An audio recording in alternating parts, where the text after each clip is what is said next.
Well, and just like the pain tolerance and stuff like that. You see so many sports where people get hurt and they're sidelined for the whole year, where you're like, I've seen people ride a whole season with that. Look at Joe Shimoda last weekend. I mean? Yeah. Pitboard just weeds his hand. Like, dude, his hand looked gnarly. Dude, you know what I was thinking? Looked like a UFC fighter. He's lucky he didn't the finger didn't get cut off. Yeah. Because that pitboard was like completely sideways. Yeah, like that'd have been bad.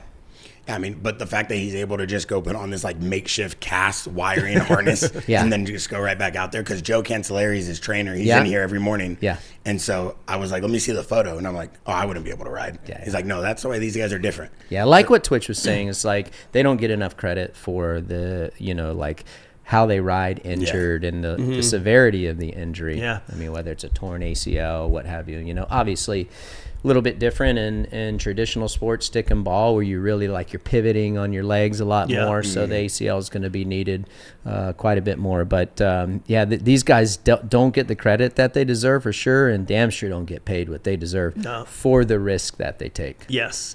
What was one of the worst injuries you had throughout your career? Well, I had both my ACLs repaired, but the gnarliest crash that I ever had was St. Louis 2006, and I was going through the whoops. Is that when you hit the boat? No, that was Dallas. I'm going through the whoops, and they were really small, and they were close together, and my hand slipped off, and my left hand slipped off.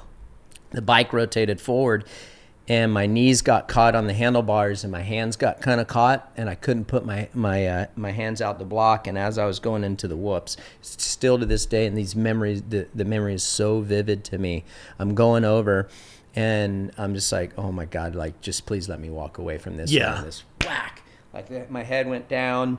I cracked my sternum, and luckily I got up from it, but that was the scariest one ever, dude. I remember going, like, everything went slow motion. I said, well, this is probably the end of it, and like, just let me walk away. It's so gnarly when you have that much time. Like, even though the crash is happening quick, to you, how it slows down to have time to think like, oh, this one's gonna hurt, or this could be the end. Like, I've had so many crashes like that. I can't imagine. Like, you know what's gnarly about me? Like when I watch you guys and how gnarly the tricks are that you guys do today, and I'm like, you guys have no limits. I mean, now that you're older, I mean, you're like, okay, dude, I ain't messing with that. I just ride for fun now. Yeah, that's the way it should be. You've earned that right. But I'm like, each trick that you guys do